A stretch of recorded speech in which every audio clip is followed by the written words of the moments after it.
QAM. What's going on, you rascals? What a terrible weekend. What a terrible weekend.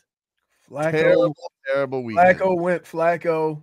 Oh man. Watch that as before the Dolphins game. We were here doing Game Day Uncensored, and all I just kept looking at was Flacco giving up picks and CJ Stroud throwing bombs. It was terrible. It was terrible, but not as terrible, of course, as our Miami Dolphins season coming to a depressing end. Woo! Well, I mean, it would have been depressing if they had not. At some point, it was going to be depressing unless they won the Super Bowl. Correct? What? I'm saying. No, I disagree. No, I'm just asking.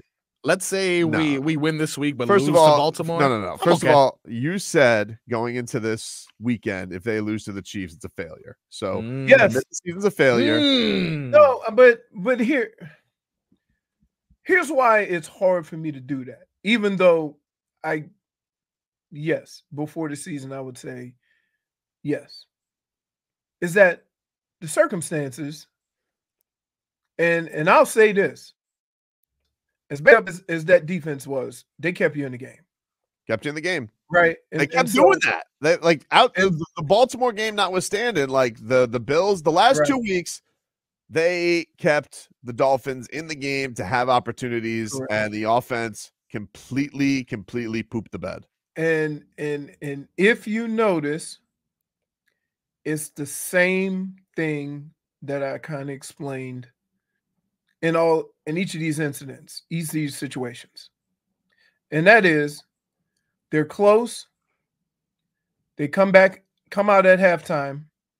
The other team makes adjustments, and they don't counter them. And then the offense is just... Dude, I thought about you the whole game because, first of all, I love you. And second of all, you know football. And these are our headlines brought to you by the new Palmetto Ford Truck Supercenter. Why buy your truck at a car store? Palmetto Ford. We know trucks. Let's get back to it. I thought about you all game because you told me about cold game. Leroy knows cold games, okay? And he knows football. And what he told me is the number one advantage an offense has in bad conditions is they know where they're going. The defense does not. So why in the football gods' names? Ooh, I thought that was... Hey, I think I got a heart murmur. Like, why? My heart went, excuse me? Just you explain it to me. I'll try. Why did the team find it necessary in those conditions to keep throwing the ball sideways and pitch it backwards when I would think, this is not me, I am not a football expert, but what I would think is with those receivers being as shifty as they are and this team living over the middle all year, living in space, wouldn't you want to go down? I'm not talking bombs. I'm talking like over the middle, get these DBs on their heels.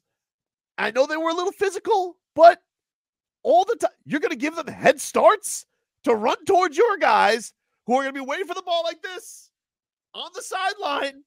And they kept doing that. And I just want to know why. The short answer to it is I really think Mike McDaniel wanted to stretch them out and have them cover all of the field with the various plays, right? And the other thing is one thing we never take into account, right? Is the coaches see the offense running. And as the game goes on, they're determining based on this game, not the game plan, based on this game, what they can and can't do, right? And so I wonder with some of Tua's passes looking like he couldn't get on top of the ball and kind of get it to go down, it was kind of floating, that they came to the conclusion, let's throw shorter passes and not put our offense in that situation. Understood, but like when they took a risk, even with him underthrowing, your receiver made a play. Like that was the thing. No, like the receiver's gonna make a play. Again, you asked me a question. I'm only giving you what I think could be the answer. I don't know if it is, but again, you can look at this game, but I've been mentioning this now for a month. For sure. It's been an issue. We've seen it that you start every game off strong. Your game plan is perfect. You go right down the field almost every week. In those first couple of drives, you go down and you score, and it looks like you're unstoppable. They make some adjustments, and then as the game progresses, your offense is slowed up. You see what I mean? Mm-hmm. I don't necessarily know what the answer is. That's something as a staff that they're going to have to correct, because the bad teams, and here's what you need to understand, and this kind of all ties in. The bad teams don't necessarily have the personnel to make the adjustments needed. The better defensive teams do. And so when you look at what games they struggled in, you can immediately go to the defense and their ability to make adjustments. And it played out with not necessarily how good the team is, right? But how well the defense was able to adjust. They have a very good defensive coordinator for Kansas City. Spags. Right. He's almost as well known as Fangs. What makes you a good defensive coordinator is if you could just shorten the name into one cool nickname like Spags or Fangs. Right. That's how you know you're a good defensive coordinator. So when you watch the adjustments made, and it almost looked like they preempted all of the Dolphins adjustments so that it looked like you couldn't get an inch. So I'm trying to think of what I would have done is almost like run it back. And that means simplify everything and just make it, we're offense, we know where we're going, and let's get a hat on a hat and kind of either run it a little bit more, use more play action, do stuff like that instead of the quick passing game, because basically you're throwing it out there to a guy. You got offensive linemen and wide receivers now on the defensive because those guys can see the ball and you can't. And they were letting a lot of guys through there. Yeah, and it just feels like it became so inefficient by the end of the year, like it's just all that motion, all the chicanery is fun. I mean, like it's fun, but man, like it just felt like when they figure it out, like they didn't know what to do without it. Right. And I think that's the thing that's disappointing. Like, I get it. This is going to be the day, and this is going to be the topic for 7 months about Tua and all that type of stuff. And look, Tua, you saw the last 3 weeks. He went up against, probably the best 3 QBs in his conference and got severely outplayed by all of them. Yeah, but is that's not a Tua thing? It is a Tua thing. You don't play against the other quarterback. All right, dude. Like, we just finished having a conversation about the success or failure of the offense. And then one sentence later, you put it all on Tua. It's not all on Tua. I'm not putting it all on Tua, but it is going to be. Hold on. It's inevitable. He's the face. He's the face of the team, and you have a big decision with his future that's going to come up. Not really. Not really. Like, I don't like, regardless of what people think about Tua, right? If you run in a team, here's the first question you have to ask. If we're going to replace the guy that led the league in passing, right? who are we going to replace him with? This is not a Justin Fields situation, right? But let me follow it up with this question. Yep. Would you rather have Dak Prescott or Tua Tagovailoa? I'd rather have Tua just because he knows the offense. But here's the thing. No. I'm not even saying we're like, now we can't talk about the offense because we tried to explain what failed the offense. And you said, okay, Tua got outplayed. So I ask you this. But he did get outplayed. Okay, but I ask you this. Okay. Would you rather have Dak Prescott or Tua? Forget the offenses. I'd rather have Tua, but Tua's younger and he knows the offense. So if you're asking me, if today Jerry Jones called up and said straight up Tua for Dak Prescott, like no Dolphin fan I think is celebrating getting Dak Prescott. But the thing that is on the table, going to be usually on the table, is when a guy's going into his last year, your quarterback's going into his last year, is are you going to pay him? And I got to be honest with you, like I come out of this season. For me personally, I kind of do. I think Tua's a good player. And I do think that the circumstances, there are some circumstances he's not going to succeed in. But I think that, there are circumstances where I think he can be good. I honestly come out of the season with more questions about Mike McDaniel than I do Tua. And I say this as somebody who likes both of them. I feel like this upcoming season, you are now the franchise that has the longest playoff win drought because the Lions won yesterday. Say that again, because that sounds weird. It's the Lions win yesterday. The Miami Dolphins have the longest playoff win drought in the NFL. The longest. And that beats 0-16 Cleveland. Yep. 0-16 Detroit. The longest. The Cincinnati Bengals. Tua.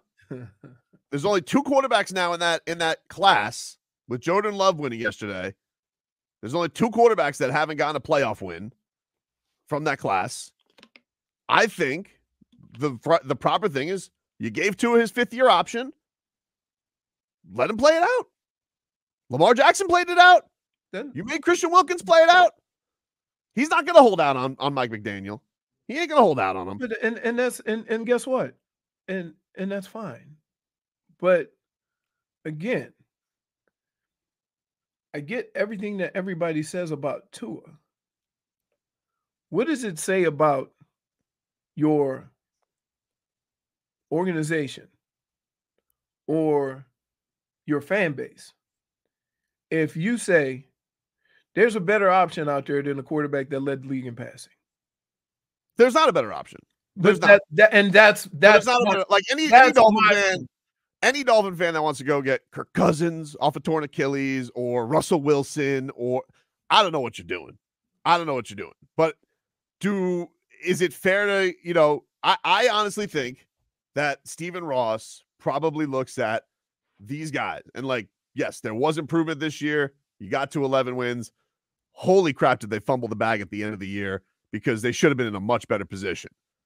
Mike McDaniel, if he goes 3 straight years and doesn't get a playoff win, I think we know how it goes with coaches. He's probably going to get fired. And Mike McDaniel and Tua are tied at the hip. They're probably going to get, which also happens to be the end of Tua's contract. I think they get one more crack at this thing, because let's be honest about it. If it does go all awry next year and Mike McDaniel's not the head coach, the next head coach isn't going to go with Tua. Most likely. It's probably going to go in another direction, because I'm assuming things are going to go poorly. So I think Mike McDaniel and Tua, they get one more year to kind of figure this thing out, tighten some things up. I think they need to diversify their portfolio a little bit. And it can't just be all small, fast guys. Maybe add a little bit of something else, a little beef to the offense. They tried to. He couldn't catch. He sucked. Crazy. But get a good one. Get a good one. Maybe a tight end. Now, I don't know. Like, I don't know if they necessarily need a tight end, but that certainly because Durham Smythe came on towards the end. They start using him a little bit more, so you can't just dismiss it. He's shown that he can play the position. But unlike San Francisco, your offense and your offensive strengths are with wide receivers and running backs. Mm. Like you can say that to some extent with San Francisco, but they use their tight end more because he's that dude. So that's a different dynamic a little bit. Same concept, but different dynamic. By the way, did you like, speaking of tight ends, did you like Travis Kelce using Eli Apple as a hammock? What was that, dude? He breakdanced on him. So strange. Oh, man. Dude, We got to say, you had, once you said the one name, like I'm surprised somebody didn't play him like a guitar. I'll hear out Dolphin fans. We'll take some calls right now. 305-567-0560. 305-567-0560. If you guys want to call in, give your thoughts at the end of the season. The vent line is here for you. 305-567-0560. We'll be back with more Tobin and Leroy. We go till 1 today because we got Panthers hockey. Panthers taking on the Ducks. We're back after this. Isn't it amazing? Yep. That it's Martin Luther King Day. Yep. Right? Yep. And we are being booted off by hockey. Not basketball. Hockey. Shout out to the Panthers honoring Dr. King. Love that. Y'all know what the hell I mean. Stop it. Shout out to the Panthers. Stop it. Stop it. The Heat are in action tonight, too. The Heat playing. I know, but you know what the hell. By the way, I told you Jimmy wasn't playing yesterday. No, you nailed that. But guess what? Game 40. He's back tonight, right? baby. But he's not going to play the first night of a back-to-back. It just makes no sense. I do want to get into some of the stuff of the Heat, but I don't know if everybody's in the mood because it was Boosie's last night with D-Wade night. Can I just say this? I'm looking at the chat. It's a lot of callers. We got a lot. I'm sure they're all going to be very reasonable. So can I say this? So, I have a chat with my golfing buddies. Yep. And it's hard for me to try to explain in the chat, why things go awry. And so one of my buddies, he's Negative Nancy, right? 30 years. He's never changed. But he goes to all the games, which frustrates the hell out of me, right? His first comments, which I responded to. Well, it's clearly two is not the guy. Two can't. And a lot of people, and I said, are there a lot of people that think that? I said, you know what? It's fan bases like you. I hope they lose. I root to lose. Leroy, it was a bad end to the season. He did not have a good end to the season. Overall, it was great. He was healthy. He led the league in passing, but it was not a good end to the season. Oh, he has a part of that as the quarterback. So yeah, and it's, dude, you're getting them at their most emotional. You're not going to have a reasonable discussion here on January 15th about two, and they're pissed. I understand this, but you understand. You understand. Wait, you understand. We've been doing this show for a while. And so having one more person say this, right, when a lot of people already think this. Yeah. That's the part that, like, I'm like, holy smokes, this dude is the best quarterback you've had here in years. You want to hear from Charles? I bet Charles is reasonable. Charles, no, look, I understand. Hello? Hey, Charles. Hey, Charles. I disagree. Because just like Josh Allen before Diggs got there, he was no world beater. And you tried to tell me that if we drop another quarterback in there with the weapons we have, he couldn't do the same thing Tua doing? I'm not buying that. And when Tennessee, when you needed just one first down, I don't care if he got a concussion for the rest of his life, that one first down will put Tennessee away. Put the team on your back and get a first down. Playoff time. Put the team on your back. It's playoff time. And Tua's not that guy. Okay. He's not that guy, pal. He's not that guy. So, but my question would be this. Yeah. Everybody's quick to say whether a guy is the guy or not the guy. Yep. You got a better option? No, I don't think so. But here's the the thing that's interesting about it. The only guy who's the guy is the guy they just lost to. That's the guy. Right. But if Josh Allen doesn't win the Super Bowl, he's going to get crushed too. Right. And if Lamar Jackson doesn't win the Super Bowl, He's gonna gonna get crushed too. Correct. As great as a season as he had, Lamar Jackson's team offered him up to anybody going into this year.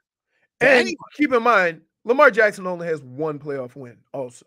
Yeah, and I'm not would I take Lamar Jackson today? Yeah, obviously, like he's the best right now. But like, it's the worst day to have this conversation because Lamar Jackson just smoked you. Josh Allen just spanked you over his knee, and Patrick Mahomes, did Patrick Mahomes stuff.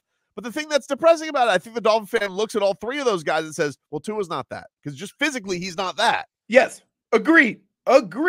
I'm not even disputing that, right? But my question is, don't just say he's not the guy. Give me a solution. And when you sit and try to think of a solution, you realize that all your solutions might not be good as the guy you got. Ricardo, what do you got, buddy?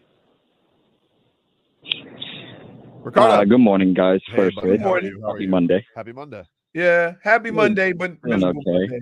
Yeah, miserable Monday. I mean, hey, we got to try to look at the positive side of things outside of everything we saw on that game. I agree. Jason Sanders had a nice bounce back year. Really? Funny enough, I tried to put a bet for my dad. I was like, who's going to win the game this Sunday? Jason Sanders. Fortunately, that didn't come to be. Nope. But in Tua's case, he had himself a terrible game, and all of the things he can't throw, he's physically not there, and things like that. But to speak as for the Dolphins community, I'm gonna say that let's give him one more year. Have everybody healthy, be with them, be together, stay cohesive and confident, and just try to build some chemistry with each other as a team and move forward and see what happens. Let's brush this aside, learn from it, move forward, and just have faith. Thanks for having me, guys. I think the thing that's tough is look, the end result is the same. You don't win a playoff game in a year where we were being told it was and the Dolphins had 13. I think the Dolphins tweeted out that pass to Tyreek Hill was their 13th 50-yard connection this year on a why are you rolling your eyes, Marcos? Ooh, another statistic. It was, dude. Ooh, they were the only team that had double 50-yard plays. So let me ask you this, Mark. Wait, Marcos. Let me ask you this. Yep. Do people avoid the numbers when it doesn't fit their? I do. Oh yeah, absolutely. Yeah, I do all the time. Okay. But when it supports what you're saying. I have, of course, found Dolphins games way more enjoyable than they used to be. Is that not better? It is better. My Sundays are better. Just aesthetically, I like watching this team more than past Dolphins teams. But when the end result is still, we're on to our 24th season of no playoff wins. Right. People just want to find a way, Leroy. Can they get to the damn second round? So my other question would be, and I'm not arguing with anybody saying you can feel the way you do. I like solutions, right? I like solutions. And a lot of times I think people get frustrated when you realize there's not a whole bunch out there, right? You ain't the only team looking for a quarterback. Marcos was just trying to sell me on Kyler Murray. Come on, dude. He's mobile. He can get through. Really? He likes video games more than actual games. Well, Really. So let me get this straight, Marcos. Yeah. Let me get this straight. Mhm.